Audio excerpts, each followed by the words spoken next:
"You're outdated. We're done here," the CEO hissed. I nodded once. Calm, compliant, understood. I didn't look at the glass wall or the assistants pretending not to listen. I watched the clock, because that was the moment the retirement trust activated its voting rights.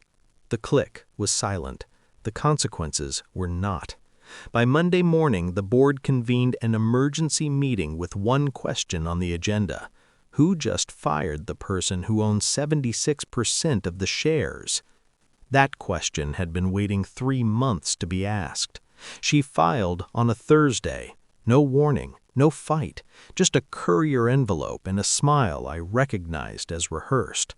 We'd built a life that looked sturdy from the outside, dinners with donors, weekends and houses that smelled like old money and lemon polish. She used to touch my wrist when she lied. That week, she didn't touch me at all. I told myself it was clean. Adults separate, papers get signed, assets get divided. I believed that for 12 hours. Then I saw the calendar invite on her tablet, left open on purpose, I realized later. Consultation, Marrow and Klein. Estate litigators, predators. I felt the shift then. The moment pain stops being loud and starts being useful. I didn't confront her. I never do that when I'm bleeding. I catalog.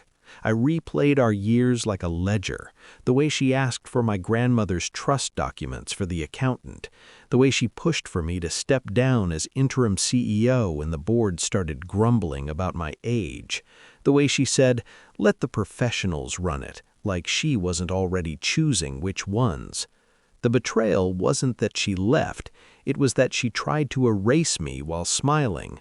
I discovered the truth in a footnote. Buried in an old amendment my grandmother had drafted after my father died, before the dementia, before the hospice, was a clause no one else remembered. A retirement trust. Voting rights contingent on a trigger event. Marital dissolution, initiated by a spouse who stood to benefit from control transfer. She'd planned to inherit the company by divorcing me. My grandmother had planned for someone like her. I didn't cry. I planned. For 3 months, I became invisible. I let the CEO posture. I let my wife, ex, file motions and leak rumors. I watched the stock dip, then stabilize. I hired quiet people who don't advertise victories. Forensics, compliance, a former regulator who hated bullies and loved paper trails.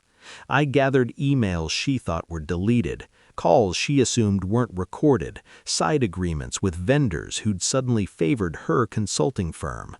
I learned patience the way monks learn breath. When my aunt died, the inheritance landed without drama. $8 million, clean, separate, untouchable by marital claims. I didn't celebrate. I capitalized. I funded the trust's administrative acceleration. I prepaid the audits. I scheduled nothing that could be traced back to emotion. The execution was boring by design. First, the trust activated, quiet votes, filed correctly, time-stamped. Then the CEO's authority evaporated. No fireworks, just a memo he didn't read closely enough. On Friday, he fired me to make a point. On Monday, the board learned he'd fired his majority owner.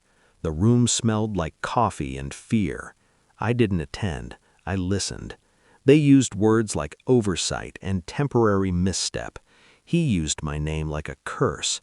By noon, he was escorted out with a box that held less than his ego. That afternoon, she came back. She arrived with a lawyer and a smile that assumed I was still the man who apologized first. The conference room lights were unforgiving. Her lawyer spoke quickly, confidently, as if speed could replace facts. He mentioned reconciliation, settlement, a mutually beneficial restructuring. I let him finish. Silence is a blade if you know how to hold it. I slid one folder across the table, then another, then a third. Each tab was a mirror she couldn't avoid. Her smile thinned. Her lawyer stopped breathing through his nose. I watched her eyes finally do the math. "You can't," she started. "I can." I said. Not loudly, not kindly, and I did. The power shift is never loud. It's a posture change. She sat back, he leaned forward. The room chose me. The fallout was procedural. Her lawyer withdrew within a week. The board issued a statement about stability and renewed vision. The market responded the way markets do when uncertainty dies. She texted once. No accusations, just a question that felt like a confession. Was any of it real? I didn't answer. Truth isn't always owed. Now, late at night, I replay the moment she smiled with that lawyer. I don't feel rage. I feel accuracy, the clean satisfaction of a plan executed without collateral damage. I didn't destroy her. I revealed her. I didn't beg for respect. I enforced it. The company is quieter now. So am I. There's a difference between being outdated and being underestimated. She learned it too late. I learned it just in time.